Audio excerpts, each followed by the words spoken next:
ಇಷ್ಟೆಲ್ಲದರ ನಡುವೆ ನನ್ನ ಪ್ರಶ್ನೆ ಏನಪ್ಪ ಅಂದರೆ, ಆದರೂ ವಿರೋಧ ಪಕ್ಷದ ಆಹಾರ ಆಗ್ಬಿಡ್ತೀರೋ ಒಂದೊಂದ್ಸರಿ. ಬಿಕಾಸ್ ಅವರ ಈ ಧ್ವನಿಗಿಂತ ಅವರ ಹಿಂದುತ್ವದ ಧ್ವನಿಯೋ ಇನ್ಯಾವುದೋ ಭಾವನಾತ್ಮಕ ಧ್ವನಿಯೋ ಹೆಚ್ಚಾಗ್ತಾ ಇದೆ, ಅದ್ರ ಕಡೆ ಜಾಸ್ತಿ ಆಸಕ್ತಿ ತೇಜಸ್ವಿ ಸೂರ್ಯ ಅವ್ರಿಗೆ ಅಂತ ಮಾತಾಡ್ತಾರೆ.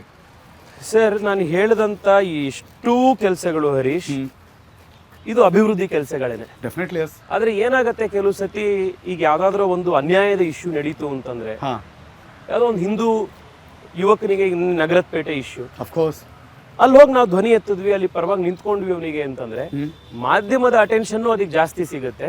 ವಿರೋಧ ಪಕ್ಷದವರು ಕೂಡ ಅವ್ರು ಸುಳ್ಳು ಹೇಳಿ ಮತ್ತೊಂದು ಹೇಳಿ ಅದ್ರ ಬಗ್ಗೆ ಪ್ರಚಾರ ಜಾಸ್ತಿ ಮಾಡೋದ್ರಿಂದ ಆ ಇಶ್ಯೂ ಹೈಲೈಟ್ ಆಗಿ ಕಾಣುತ್ತೆ. ಬಟ್ ಈ ಎಲ್ಲವೂ ಕೂಡ ಈಗ ನೀವೇ ನಾನು ಹೇಳಿದ್ನೆ ವಿಸ್ತಾರದಲ್ಲಿ ನೀವು ಒಂದು ಸ್ಪೆಷಲ್ ಎಪಿಸೋಡ್ ಮಾಡಿದ್ರಿ ಮಂತ್ರಿ ಸೆರೆನಿಟಿ ಅವರು, ಅಲ್ಲಿ 1,000 ಜನಕ್ಕೆ ಅವ್ರು ಹೇಳ್ತಾರೆ ಇವತ್ತು ನಮಗೆ ತಲೆ ಮೇಲೆ ಸೂರು ಸಿಕ್ಕಿದ್ರೆ ತೇಜಸ್ವಿ ಸೂರ್ಯಯಿಂದ ಅಂತ.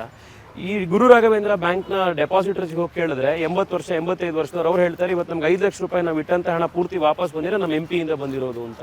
ಇವತ್ತು ಮೆಟ್ರೋಲಿ ಎಲ್ಲೋ ಲೈನಲ್ಲಿ ಓಡಾಡಿದಾಗ ಸೆಪ್ಟೆಂಬರಿಂದ ಪ್ರಾರಂಭ ಆದಾಗ ಒಂದು 4 ಲಕ್ಷ ಜನ ಹೇಳ್ತಾರೆ ಇವತ್ತು ನಾವು ಟ್ರಾಫಿಕ್ ಫ್ರೀ ಆಗಿ ಓಡಾಡ್ತಿದ್ದೀವಿ ಅಂತಂದ್ರೆ ಅದಕ್ಕೆ ನಮ್ಮ MP ಚೈನಾಯಿಂದ ಮತ್ತೊಂದು ಕಡೆಯಿಂದ ಕೋಆರ್ಡಿನೇಷನ್ ಮಾಡಿ ವೀಸಾಗಳು ರೆಡಿ ಮಾಡಿಸಿ ಇದನ್ನು ಮಾಡಿದ್ರು ಅಂತ. US ಕಾನ್ಸುಲೇಟಿಗೆ ಜೈಶಂಕರ್ ಹೇಳ್ತಾರೆ ನನಗೆ ತೇಜಸ್ವಿ ಸೂರ್ಯ ಡೆಲ್ಲಿಲಿ ಸಿಕ್ಕಿದಾಗೆಲ್ಲ ಕೂಡ ಸಿಂಗಲ್ ಮೈಂಡೆಡ್ ಆಗಿ US ಕಾನ್ಸುಲೇಟ್ ಅಂತ ಹೇಳಿ ಫೈನಲಿ ದುಂಬಾಲ್ ಬಿದ್ದು ಮಾಡಿಸ್ದ ಅಂತ ಜೈಶಂಕರ್ ಅವ್ರು ಹೇಳ್ತಾರೆ. ಇದ್ಯಾವುದು ಅನ್ಫಾರ್ಚುನೇಟ್ಲಿ ನಮ್ಮ ಅಪೋಸಿಷನ್ಗೆ ಕಾಣಲ್ಲ. ನಗರಪೇಟೆ ನಿಗಿ ಅಂತ ಏನಂತೂ ಪ್ಲಾನ್ ಮಾಡಿದ್ರು, ಬಿಕಾಸ್ ಇಮಿಡಿಯೇಟ್ ಆಗಿ ಮಾಡಬೇಕಾಗಿತ್ತು, ಪ್ಲಾನ್ ಮಾಡ್ಕೊಂಡು ವಾಪಸ್ ಬಂದ್ರು, ವೋಟ್ ಬ್ಯಾಂಕ್ ರಾಜಕಾರಣ ಮಾಡ್ತಿದ್ದಾರೆ ಇಲ್ಲಿ ಅನ್ನೋದೇ ನಿಮ್ಮೇಲಿರೋ ಒಂದು ದೊಡ್ಡ ಆಪಾದನೆ. 2 ದಿವಸದ ಹಿಂದೆ 3 ದಿವಸದಿಂದ ನೀವೆಲ್ಲ ವಿಡಿಯೋ ನೋಡಿದ್ದೀರಾ. ಹೌದು, ಒಬ್ಬ 24-25 ವರ್ಷದ ಒಬ್ಬ ಅಮಾಯಕ ಹುಡುಗ, ಹಿಂದೂ ಹುಡುಗ, ಅವನ ಅಂಗಡಿಲಿ ಕೂತ್ಕೊಂಡು ಅವ್ನು ವ್ಯಾಪಾರ ಮಾಡ್ತಾ ಇದ್ದಾನೆ. ಅವನೇನು ಹೊರಗಡೆ ಹೋಗಿಲ್ಲ, ಇನ್ನೊಬ್ರಿಗೆ ಏನ್ ಮಾತಾಡಿಲ್ಲ, ಗಲಾಟೆ ಮಾಡಿಲ್ಲ, ಅವನ ಅಂಗಡಿಲಿ ಕೂತ್ಕೊಂಡಿದ್ದಾನೆ.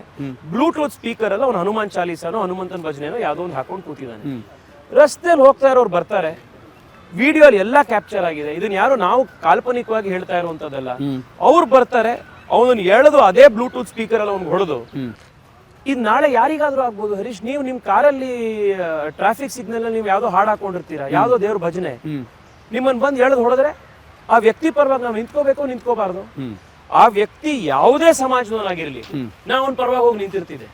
ಅಕಸ್ಮಾತ್ ಏನಾದ್ರು ಆ ಜಾಗದಲ್ಲಿ ಒಬ್ಬ ಮುಸ್ಲಿಂ ಹುಡುಗ ಅವನ ಧರ್ಮದ ಒಂದು ಸಂಗೀತನೋ ಯಾವ್ದೋ ಒಂದು ಭಜನೆನೋ ಅವ್ರದ್ದು ಡಿವೋಷನಲ್ ಸಾಂಗ್ ಹಾಕೊಂಡು ಕೂತಿದ್ದು, ಆ ಹಾಡು ಹಾಕಿದಾರೆ ಅನ್ನೋ ಕಾರಣಕ್ಕೆ ಅವನ ಮೇಲೆ ಯಾವ್ದೋ ಹಿಂದೂ ಹುಡುಗರು ಹೋಗಿ ಅವನ ಮೇಲೆ ದಾಳಿ ಮಾಡಿದ್ರು ಇದೇ ರೀತಿ ನಾವು ಕಾಣಿಸಿರ್ತಿದ್ವಿ. ಆದ್ರೆ ಇವತ್ತು ಆ ಹುಡುಗನ್ನ ಹೊರಗಡೆ ಹೇಳುತ್ತಂದ್ರು, ಅವನ ಮೇಲೆ ಅಟ್ಯಾಕ್ ಮಾಡಿದ್ರು, ಅವ್ನ್ ಪೊಲೀಸ್ ಸ್ಟೇಷನ್ಗೆ ಹೋಗ್ತಾನೆ. ರಾತ್ರಿ ಸಾಯಂಕಾಲ 7:30 FIR ಕೊಡ್ಲಿಕ್ಕೆ 7:00 ಅವ್ನು ಪೊಲೀಸ್ ಸ್ಟೇಷನ್ಗೆ ಹೋದ್ರೆ ರಾತ್ರಿ 11:00 ತನಕ ನಾವು ಇಂಟರ್ಫಿಯರ್ ಆಗೋವರೆಗೂ FIR ರಿಜಿಸ್ಟ್ರೇಷನ್ ಆಗಲ್ಲ. ಅವನಿಗೆ ಕನ್ನಡ ಓದಕ್ಕೆ ಮತ್ತೆ ಬರೆಯಕ್ ಬರಲ್ಲ. ಆದ್ರಿಂದ ಅವನವನು ಕತೆ ಏನಾಯ್ತು ಅಂತ ಹೇಳ್ತಾನೆ. ಆದ್ರೆ FIR ಬರೆಯುವಂತ ಟೈಮ್ ನಲ್ಲಿ ನಾನು ಹನುಮಾನ್ ಚಾಲೀಸ ಹಾಕಿದ್ದೆ ಅನ್ನುವಂತ ಕಾರಣನೇ ಬರೆಯಲ್ಲ. FIR ಬರಿಬೇಕಾದ್ರೆ ಜೋರಾದ ಕರ್ಕಶವಾದಂತ ಮ್ಯೂಸಿಕ್ ಇತ್ತು, ಆ ಕಾರಣ ಗಲಾಟೆ ಆಯ್ತು ಅಂತ ಬರೀತಾರೆ. ನಮ್ಗೆ ಅರ್ಥ ಆಗದೆ ಇರೋದು ಒಂದು FIR ಅಲ್ಲಿ ಮುಗಿಬೇಕಾಗಿರೋ ಕತೆ ಇಷ್ಟು ದೊಡ್ಡ ಮಟ್ಟಕ್ಕೆ ಆಯ್ತಲ್ಲ ಅಂತ ಆಶ್ಚರ್ಯ ಆಗಿದ್ದು. FIR ಪ್ರಾಮಾಣಿಕವಾಗಿ ರಿಜಿಸ್ಟರ್ ಆಗಿದ್ದಿದ್ರೆ ಇಶ್ಯೂ ದೊಡ್ಡದೇ ಆಗ್ತಿರ್ಲಿಲ್ಲ. ಮಾರನೇ ದಿವಸ ಬೆಳಗ್ಗೆ ಈ ಗಲಾಟೆ ಯಾಕಾಯ್ತು ಅಂತಂದ್ರೆ ರಾತ್ರಿ 11:30 ಆದ್ರೂ ಕೂಡ FIR ರಿಜಿಸ್ಟರ್ ಮಾಡ್ಲಿಲ್ಲ. ನಾವ್ ಹೇಳದ್ಮೇಲೆ FIR ರಿಜಿಸ್ಟರ್ ಮಾಡ್ಬೇಕಾಯ್ತು.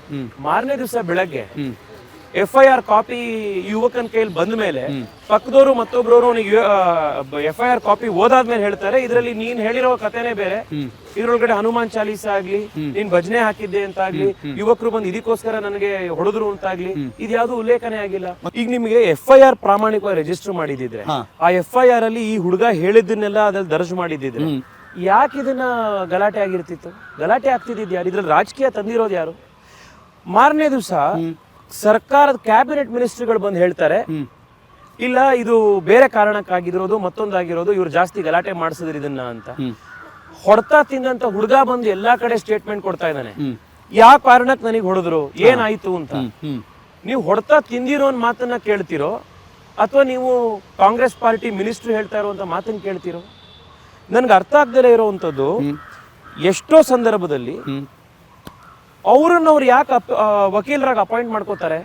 ಈಗ ಕಾಂಗ್ರೆಸ್ನವರು ಈಗ ಬಾಂಬ್ ಇದ್ರದ್ದಾಯ್ತು, ಯಾವುದು ರಾಮೇಶ್ವರಂ ಕೆಫೆ ಅಟ್ಯಾಕ್ ಆಯ್ತು. ರಾಮೇಶ್ವರಂ ಕೆಫೆ ಬಾಂಬ್ ಬ್ಲಾಸ್ಟ್ ಆಗಿದ್ದು 15 ನಿಮಿಷದಲ್ಲಿ, ಇನ್ನೂ ತನಿಖೆ ಆಗಿಲ್ಲ, ಮತ್ತೊಂದಾಗಿಲ್ಲ. ಎಲ್ಲಾ ಕಡೆ ನ್ಯೂಸ್ ಹೇಳಿದ್ರು ಇದು ಸಿಲಿಂಡರ್ ಬ್ಲಾಸ್ಟ್ ಇಂದ ಆಗಿದ್ದು ಅಂತ. ಸಿಲಿಂಡರ್ ಬ್ಲಾಸ್ಟ್ ಅಲ್ಲ ಅಂತ ಗೊತ್ತಾಗಿದ ತಕ್ಷಣ ಇದು ಟೆರರ್ ಅಟ್ಯಾಕ್ ಅಂತ ಗೊತ್ತಾಗಿದ ತಕ್ಷಣ ಹೇಳಿದ್ರು ಇದು ಬಹುಶಃ ಇದು ಬಿಸ್ನೆಸ್ ರೈವಲ್ರಿಯಿಂದ ಆಗಿರ್ಬೋದು ಅಂತ. ಇದೇನ್ ಕತೆ ರೀ? ಪೊಲೀಸ್ನವ್ರು ಇನ್ನೂ ಇನ್ವೆಸ್ಟಿಗೇಷನ್ ಮಾಡಿಲ್ಲ.